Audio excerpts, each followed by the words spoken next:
Hello friends, it's easy YouTube চ্যানেলে তোমাদের welcome জানাই। আজকের ক্লাসে আমরা স্যামুয়েল টেলর কোলরিজের রহস্যময় এবং আনফিনিশড একটা মিস্টিক্যাল এবং আনফিনিশড একটা কবিতা ক্রিস্টাবেল নিয়ে ডিসকাস করব। 1816 সালে প্রথম প্রকাশিত হয় এই কবিতাটি। এটির অ্যাটমসফিয়ার একটা গথিক। এই গথিক কবিতাটি ক্রিস্টাবেল নামে এক তরুণী এবং জেরাল্ডাইন নামে একজন অপরিচিত ব্যক্তির সাথে তার ভয়ঙ্কর মুখোমুখি হওয়ার গল্প বলে। চলো বন্ধুরা,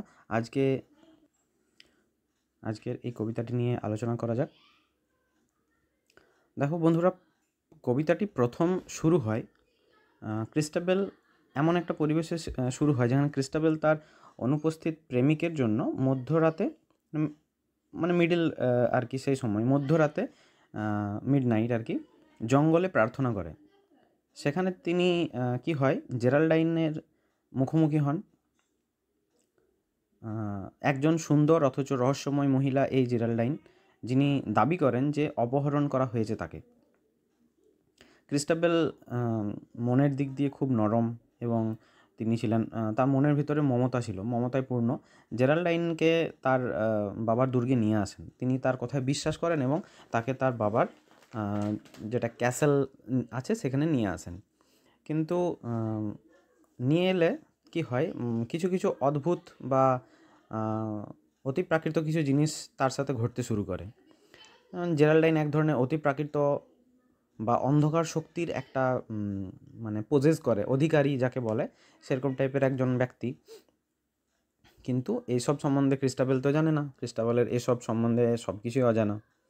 এরপর হয়, আমরা দেখি ক্রিস্টাবেল এবং তার বাবা স্যার লিওলিনের ওপর জেরাল্ডাইনের অদ্ভুত প্রভাব সম্পর্কে জানা যায় এখানে। এরপর হয়, জেরাল্ডাইন নিজেকে কী করে, যে ও বলে যে আমি টোটালি নির্দোষ, আমার এসব সম্বন্ধে কোনো আইডিয়া নেই।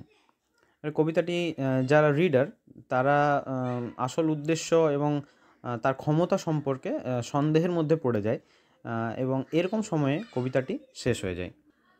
বন্ধুরা, গথিক বললাম না, প্রথমে আমি বলেছিলাম যে এই কবিতাটির একটি জনরা হচ্ছে গথিক। তাই এই গথিক এলিমেন্টের একটা স্পেশাল কোয়ালিটি এটাই যে একটা ভয়ঙ্কর পরিবেশ, একটা আনফিনিশড একটা একটা কী বলবো, আনফিনিশড একটা থিম, অমীমাংসিত টাইপের একটা উত্তেজনা তৈরি হবে এবং এটা একটা গথিক জনরার একটা কোনো টেক্সটকে সেটা একটা আলাদা হাইপ তৈরি করবে তার মধ্যে। বন্ধুরা, এরপর আমরা কবিতাটির থিম নিয়ে আলোচনা করব।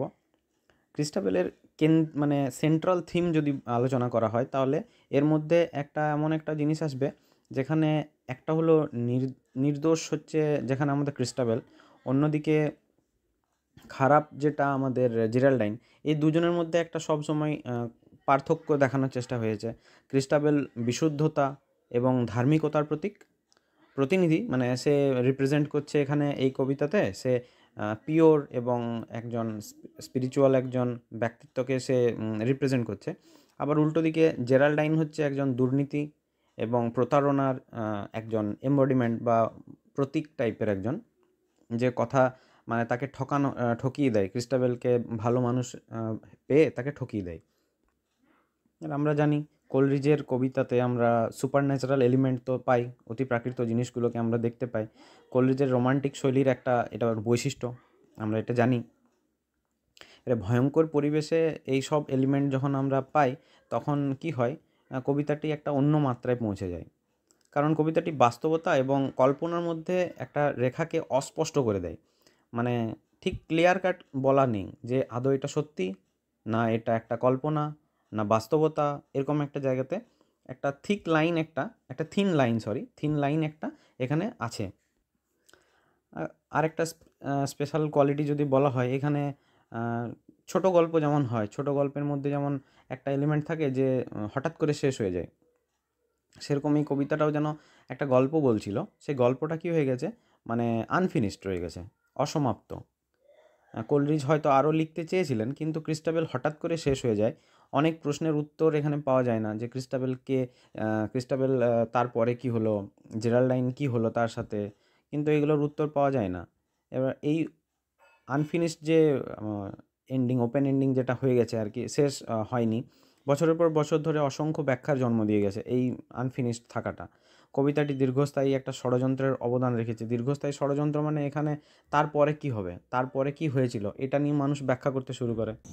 বন্ধুরা, আজকের ক্লাসে আমরা এসটি কলেজের লেখা কবিতা ক্রিস্টাবেল নিয়ে আলোচনা করলাম এবং এর বিষয়বস্তু এবং থিমস নিয়ে ডিসকাস করলাম। আশা করছি ভিডিওটি তোমাদের ভালো লেগেছে। যদি ভালো লেগে থাকে তাহলে চ্যানেলটিকে সাবস্ক্রাইব করো এবং লাইক করো, শেয়ার করো ভিডিওটিকে। এই লাইক এবং শেয়ার আমাকে মোটিভেট করে তোমাদের জন্য আরও ভালো ভালো কন্টেন্ট নিয়ে আসার জন্য। আজকের ভিডিওতে এইটুকুই, দেখা হচ্ছে পরের ভিডিওতে। রাধে রাধে।